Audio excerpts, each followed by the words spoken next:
Guys सुन के यकीन तो नहीं होगा बट मैंने ये टच लैपटॉप खरीदा है सिर्फ और सिर्फ 6,000 रुपए का, जो कि एक्चुअली में एक टैबलेट भी बन जाता है। Oh my God! एक्चुअली ये एक फुल फ्लेजेड विंडोज टैबलेट है जिसमें कीबोर्ड माउस अटैच करते ही ये लैपटॉप में बदल जाता है। और ये चीज मैग्नेटिक है और इसका मैग्नेटिक पावर देख सकते हो कितना स्ट्रॉन्ग है। मतलब मैं ये टैब को पकड़ा हुआ है बट फिर भी इसका जो कीबोर्ड है वो यहाँ पर नीचे नहीं गिर रहा है। वाओ! सबसे पहले इसका स्पेसिफिकेशन सुन लो, फिर मैं आपको बता दूं कि मैंने ये लैपटॉप जो है कहां से खरीदा है। गाइस ये है Lenovo का D330 जिसमें है इंटेल का Celeron N4020 प्रोसेसर, जो कि एक बेसिक प्रोसेसर है to run Windows, 4GB DDR4 RAM और साथ में 128GB का eMMC स्टोरेज, जो कि एक टिपिकल हार्ड ड्राइव से थोड़ा सा ज़्यादा ही फास्ट, लाइक 220 MB का इसका रीड राइट स्पीड है, तो hard drive set of fast ही है। और इसमें एक माइक्रो एसडी कार्ड स्लॉट भी है जिसके जरिए आप इसका इंटरनल स्टोरेज को अपग्रेड भी कर सकते हो, जैसा मैंने कर रखा है यहाँ पर। साथ में डुअल बैंड वाईफाई और ब्लूटूथ तो है ही इसमें, और इंटेल का UHD 600 ग्राफिक्स, जिसके जरिए मैं इसमें थोड़े बहुत पुराने गेम्स भी खेल सकता हूँ। मैं ये वाला लैपटॉप स्पेशली 3 रीजन से लिया है। पहली बात तो है इसका फॉर्म फैक्टर, जो कि काफी एक कॉम्पैक्ट शेप में आता है, और आप लोगों को तो पता ही है मुझे कॉम्पैक्ट चीजें यार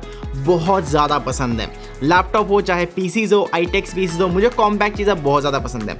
और दूसरी बात, ये एक टच स्क्रीन लैपटॉप है, तो भाई साहब मैंने जिंदगी में कभी भी टच स्क्रीन लैपटॉप मैंने खुद के लिए नहीं खरीदा था, तो this is my first touch screen laptop, तो मुझे काफी ज्यादा मजा आ रहा है। और थर्ड रीजन है इसका टैबलेट फीचर। बेसिकली आप इस लैपटॉप को एज अ टैबलेट भी यूज कर सकते हो, इसमें टच फंक्शन वगैरह सभी कुछ यूज कर सकते हो। और मेरे हिसाब से जो विंडोज टैबलेट्स होते हैं ना, वो भाई साहब लैपटॉप से भी ज्यादा कन्वीनियंट रहता है, ज्यादा पोर्टेबल एंड यूजर फ्रेंडली रहता है, तो इसीलिए मैंने ये वाला लैपटॉप को खरीदा है। तो बेसिकली ये लैपटॉप मुझे फेसबुक मार्केट प्लेस से मिला था।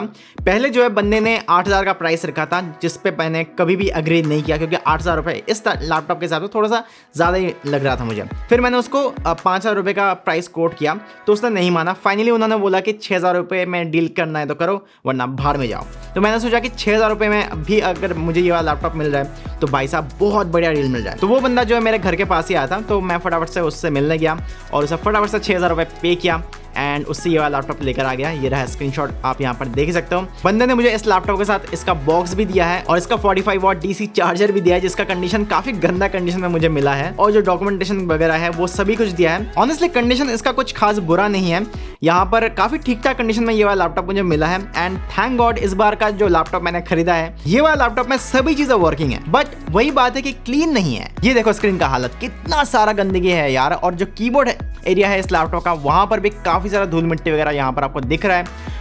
टॉप लिड में भी यहाँ पर मुझे काफी सारे स्क्रैचेस वगैरह दिख रहा है, और इसका कीबोर्ड का जो कनेक्टिंग पिन्स है वो भी यहाँ पर सही से काम नहीं कर रहा है फिलहाल के टाइम में। और जो मेन बात है कि इस लैपटॉप में विंडोज 10 डला हुआ है, जो कि यूजिंग के टाइम या फिर मल्टीटास्किंग करते टाइम या फिर कोई टैब्स वगैरह या फिर गूगल क्रोम वगैरह खोलते टाइम थोड़ा बहुत लैगी फील होता है या फिर थोड़ा बहुत स्लो फील होता है, क्योंकि इसमें सिर्फ 4GB ही रैम है। तो multitasking on this laptop is close to impossible, but let's fix this. सबसे पहले मैं इस लैपटॉप को अच्छे से क्लीन करता हूँ, क्योंकि मैं कोई भी सेकंड हैंड चीज़ या फिर यूज प्रोडक्ट खरीदता हूँ उसको सबसे पहले मैं अच्छे से क्लीन करता हूँ। उसके बाद देखते हैं कि मैं इस लैपटॉप को कितना ज़्यादा न्यू कंडीशन या फिर नया बना पाता हूँ। उसके बाद हम लोग इस लैपटॉप पर विंडोज 11 भी डालेंगे। यहाँ पर मैं विंडोज 11 का एक स्पेशल वर्जन यूज़ करने वाला हूँ या फिर स्पेशल एडिशन यूज़ करने वाला हूँ, जिसको विंडोज 11 लाइट भी कहा जाता है, जो कि स्पेशली लाइट वेट लैपटॉप या फिर लो एंड लैपटॉप्स के लिए बनाया गया है, जिसमें ज़्यादा रैम का जरूरत नहीं पड़ता है और आप 4GB रैम में बहुत ही आराम से मल्टीटास्किंग भी कर सकते हो। सो बेसिकली विंडोज लाइट क्या है कि विंडोज लाइट में आपको किसी भी तरह का फालतू का ब्लोटफायर्स वगैरह देखने को नहीं मिलता है। एक्स्ट्रा जो सॉफ्टवेयर है जो ऐसी रैम वगैरह खाते रहता है बैकग्राउंड में, वो सभी चीज़ें रिमूव होते हैं। सिर्फ जो एसेंशियल चीज़ें हैं जो विंडोज रन करने के लिए चाहिए होते हैं, वही सारे चीज़ विंडोज 11 लाइट में देखने को मिल जाती है। इस वजह से रैम एंड स्टोरेज दोनों ही काफ़ी कम लेता है विंडोज 11 लाइट।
तो गाइस फाइनली अभी आप देख सकते हो मैंने ये वाला लैपटॉप को एकदम चकाचक साफ कर दिया है। हालांकि अभी भी मुझे इस लैपटॉप का बहुत सारे सेक्शन पर बहुत सारा स्क्रैचेस वगैरह दिख रहा है, जैसे कि मुझे कीबोर्ड सेक्शन में थोड़ा बहुत स्क्रैचेस वगैरह दिख रहा है और जो बैकलिड है वहां पर भी थोड़ा बहुत स्क्रैचेस दिख रहा है और इसका बेस पार्ट में तो काफी सारा स्क्रैचेस मुझे अभी भी दिख रहा है। मेनली बिकॉज ये जो लैपटॉप है ये पूरा का पूरा प्लास्टिक बिल्ड में आता है, तो यहाँ पर जो भी बंदे ने इस लैपटॉप को यूज किया था भाई बहुत सारा स्क्रैचेस इस पर यहाँ पर ऑलरेडी फेंक दिया था। तो इस लैपटॉप का जो स्क्रैचेस है उसको तो मैं यहाँ पर रिमूव नहीं कर पाया, बट जो रिमूव कर पाया हूँ वो है इसका डस्ट, धूल, मिट्टी वगैरह एंड बहुत सारी चीजें यहाँ पर कंप्लीटली रिमूव हो चुका है। और ये जो लैपटॉप है अभी आप देख सकते हो इसका जो स्क्रीन है वो यहाँ पर कितना ज्यादा शाइन कर रहा है, कितना ज्यादा ग्लॉसी फील हो रहा है। हालांकि इसका एंट्रेंस को खोलने का बिल्कुल भी जरूरत नहीं है जैसे हमने हमारा प्रीवियस लैपटॉप पर खोला था, क्योंकि ये एक विंडोज टैबलेट है और टैबलेट को अगर आप खोलने जाओगे तो भाई साहब आप पूरा चीज को यहाँ पर बर्बाद कर दोगे। और यहाँ पर थर्मल्स का भी कोई इशू नहीं है क्योंकि ये एक टैबलेट है और इसमें जो है काफी लो एंड प्रोसेसर लगा हुआ है, तो ये प्रोसेसर बिल्कुल भी हीट नहीं होता है, तो टेंशन वाली कोई बात नहीं है। और इसके साथ जो चार्जर आया था वो भी काफी गंदा कंडीशन में था और इसको भी मैंने बहुत ही अच्छे से क्लीन कर दिया, यहाँ पर आप देख सकते हो। हालांकि मैं यहाँ पर इस वीडियो में कॉलिन का यूज किया ये कीबोर्ड एंड ये जो चार्जर इसको यहाँ पर साफ करने के लिए, बट मैं आपको इलेक्ट्रॉनिक्स चीजों का साफ सफाई करने के लिए कॉलिन कभी भी रिकमेंड नहीं करूंगा। Always use 100% isopropyl alcohol,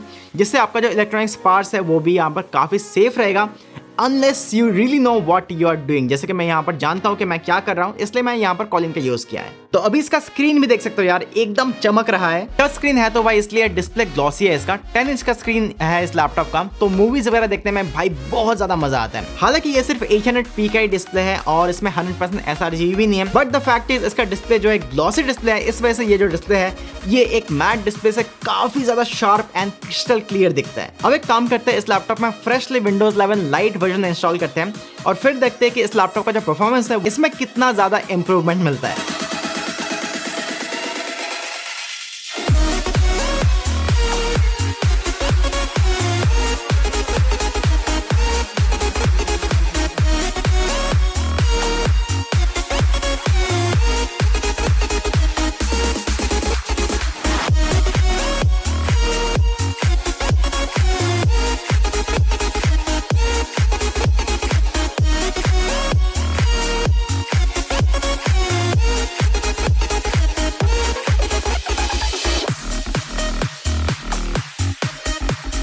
finally ये मैंने डाल दिया इसमें विंडोज 11 और पहले तो भाई इसका टच और जो रोटेशन वाला मतलब ऑटो रोटेशन वाला फीचर है वो इसमें काम नहीं कर रहा था, तो मैं सोचा भाई ये तो गया काम से, इसका टच भी काम नहीं कर रहा है और रोटेशन भी काम नहीं कर रहा है। फिर मैंने इसमें इंटरनेट कनेक्ट किया और ड्राइवर्स वगैरह अपडेट किया और उसके बाद जो है सभी चीजें वापस काम करने लगा। थैंक गॉड यार, क्योंकि सेकंड हैंड चीजों का यार कोई भरोसा नहीं है, कभी भी खराब हो सकता है। वैसे जैसे ही मैंने इसमें विंडोज 11 डाला तभी मैंने नोटिस करा कि ये जो है ना विंडोज 10 के मुकाबले थोड़ा सा स्लो चलता है, यानी कि इस लैपटॉप पर विंडोज 10 ज्यादा फास्ट एंड ज्यादा स्मूथली चलता है। बट कोई भी विंडोज टच स्क्रीन लैपटॉप के लिए Windows 11 is the best version, so I am gonna keep the Windows 11 anyway. अब मैं तुम लोगों को बताता हूँ कि मैं इस लैपटॉप में क्या क्या चीजें करने वाला हूँ, और अगर आपको भी कुछ इस तरह का लो एंड टच स्क्रीन या फिर लो एंड लैपटॉप मिलता है तो इस तरह का लैपटॉप में आप क्या क्या चीजें कर सकते हो। पहली बात तो मैं इस लैपटॉप पे अपना स्क्रिप्ट वगैरह लिखने वाला हूँ या फिर जो रिसर्च वगैरह है, इंटरनेट रिसर्च वगैरह वो सब करने वाला हूँ, क्योंकि एक लैपटॉप के साथ मैं अपना बिस्तर पर सोए हुए भी स्क्रिप्ट लिख सकता हूँ, क्योंकि मैं बहुत आलसी इंसान हूँ।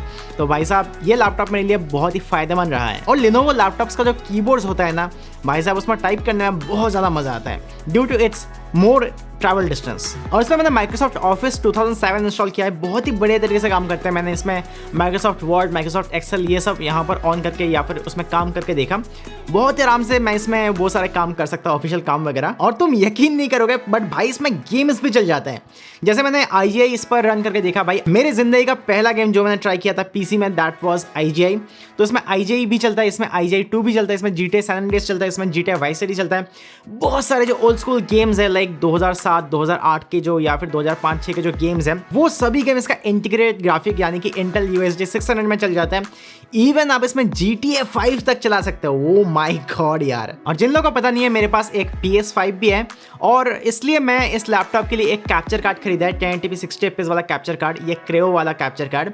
और इसके जरिए मैं इस लैपटॉप का या फिर ये टैबलेट को जो है अपना PS5 का मॉनिटर या फिर डिस्प्ले के हिसाब से भी यूज कर लेता हूँ एंड ये बहुत ही बढ़िया तरीके से काम करता है। थोड़ा बहुत मुझे डिले देखने को मिलता है बट ओवरऑल जो एक्सपीरियंस है, गेम आप इसमें खेल सकते हो। मतलब इस लैपटॉप का जो डिस्प्ले है उसको मैं आराम से एक मॉनिटर में कन्वर्ट कर सकता हूँ बहुत ही आसानी से। तो कभी कभार मैं इस टैबलेट कम लैपटॉप को एज अ एक्सटर्नल मॉनिटर भी यूज कर लेता हूँ, जो कि मुझे सबसे ज्यादा यूजफुल लगा है ये लो एंड लैपटॉप के बारे में। सिर्फ PS5 ही नहीं, आप इस लैपटॉप का डिस्प्ले को कोई भी डिवाइस का मॉनिटर के हिसाब से यूज कर सकते हो बहुत ही आसानी से OBS के थ्रू। तो इस तरह का जो पुराना लैपटॉप है इसको आप as a external portable monitor के हिसाब से भी यूज कर सकते हो, which is a great feature. फिर मैं अपने रिसर्च के लिए इसमें इंटरनेट ब्राउजिंग वगैरह भी करता हूँ। हालांकि यहाँ पर 2-3 टैबर अगर आप खोल लोगे क्रोम पर तो ये लैग करने लग जाता है, बिकॉज इसमें सिर्फ 4 GB रैम है और Chrome uses a lot of RAM. तो उस केस में ये लैपटॉप मेरा काफी काम आ रहा है। और सबसे बेस्ट बात बताऊं इस विंडोज टैबलेट का, इसका बैटरी, ओ माय गॉड क्या बैकअप है। इसका जो डिस्प्ले है वो 300 निट्स का ब्राइटनेस के साथ आता है, तो इसलिए मैं इस लैपटॉप को या फिर इस टैबलेट को हमेशा 30% स्क्रीन ब्राइटनेस पर ही यूज़ करता हूँ, क्योंकि 30% स्क्रीन ब्राइटनेस तो मेरे हिसाब से काफ़ी इनफ रहता है 300 निट्स का डिस्प्ले में। और इस सिचुएशन में मुझे ये वाला टैबलेट या फिर लैपटॉप जो है लगभग 11 से लेकर 12 घंटे का बैकअप इजीली दे देता है। ओ भाई एकदम से मजा आ गया। जहां आजकल 6,000 रुपए में ढंग से एक एंड्रॉइड टैबलेट नहीं मिलता है, वहां एक 6,000 रुपए में एक विंडोज टैबलेट कम लैपटॉप मेरे हिसाब से अब तक का मेरा ये सबसे बेस्ट स्टील डील रहा है। Amazon में अगर आप रास्पबेरी पाई खरीदने जाओगे तो वो भी लगभग आपको 3,000 रुपए का कॉस्ट पड़ेगा। उसमें भी अगर आप कोई डिस्प्ले वगैरह लगाते हो या फिर फुल्ली फंक्शनल उसको बनाते हो तो भाई साहब 5,000 रुपए का खर्चा तो हो ही जाता है। तो भाई अपने विंडोज लैपटॉप से छोटा मोटा सर्वर चलाना हो या फिर हैकिंग वगैरह करना हो या फिर ऑफिस वगैरह या फिर कैजुअल काम वगैरह करना हो या फिर मे बी आपको प्रिंट वगैरह करना हो, फॉर्म फिलअप वगैरह करना हो, वो सभी चीज़ आप इस तरह का लो एंड लैपटॉप से बहुत ही आराम से कर सकते हो। माइक्रोसॉफ्ट वर्ड, एक्सेल, ये सब जो ऑफिशियल वर्क वगैरह है वो आराम से हो जाता है इस तरह का लैपटॉप से। ऑनेस्टली इसमें विंडोज 11 एकदम सुपर फास्ट तो नहीं चलता, थोड़ा बहुत आपको स्लो फील होता है, बट ऑनेस्टली लैग भी नहीं करते। एक 6,000 रुपए का लैपटॉप के हिसाब से इसमें जो बेस्ट फीचर है जिसके लिए मैंने इस लैपटॉप को खरीदा या फिर मैं इस लैपटॉप को अपने पास रखने वाला हूँ, बेचने नहीं वाला हूँ, वो है इसका मेनली टच स्क्रीन, इसका tablet mode and the massive battery life. बस यार इसको लेने का एक ही दुख रहा है कि इसमें कोई टाइप सी चार्जिंग नहीं है। हालांकि इसका टाइप सी पोर्ट से आप डिस्प्ले आउटपुट भी ले सकते हो, बट यहाँ पर कोई PD सपोर्ट नहीं है या फिर पावर डिलीवरी सपोर्ट नहीं है। इस वजह से मुझे ये वाला लैपटॉप को इसका जो DC चार्जर आया है इस लैपटॉप के साथ उसी से चार्ज करना पड़ता है। हालांकि इसका एक और मॉडल है सेम टू सेम मॉडल जिसमें PD इनेबल्ड भी है, जिसको आप टाइप C चार्जर से चार्ज कर सकते हो, बट अनफॉर्चुनेटली इसको मैं टाइप C चार्जर से चार्ज नहीं कर सकता हूँ एंड मुझे वो एक बेकार सा 45 वॉट का DC अडाप्टर ही कैरी करना पड़ेगा इसको चार्ज करने के लिए। और मैं इसको पावर बैंक से चार्ज भी नहीं कर सकता हूँ, और इसके साथ जो चार्जर आता है 45 वॉट का, उससे इस लैपटॉप को चार्ज होने में काफ़ी ज़्यादा टाइम लगता है, लगभग 2.5 घंटा ले लेता है इस लैपटॉप को 0 to 100% चार्ज करने में। बाकी सिर्फ और सिर्फ 6,000 रुपीज़ है मेरा ये विंडोज़ लैपटॉप कम टैबलेट। आप लोगों को कैसा लगा ज़रूर यार मुझे कमेंट सेक्शन में बताना। और ऐसी और भी मज़ेदार tech gadget reviews and bang for the buck gadget reviews अगर आप हमारे इस चैनल पर आगे भी देखना चाहते हो तो मेक श्योर कि आप इस चैनल को सब्सक्राइब कर दो, नीचे सब्सक्राइब वाला बटन को दबाकर, और इस चैनल के साथ जुड़ जाओ। और अगर आपको ये वाला वीडियो पसंद आया है और आपको ये वाला लैपटॉप पसंद आया है तो डेफिनेटली यार इस वीडियो को एक लाइक कर देना। मैं मिलता हूँ आप लोगों से एक और ऐसे ही धांसू एंड बढ़िया टेक प्रोडक्ट के साथ, तब तक के लिए बाय।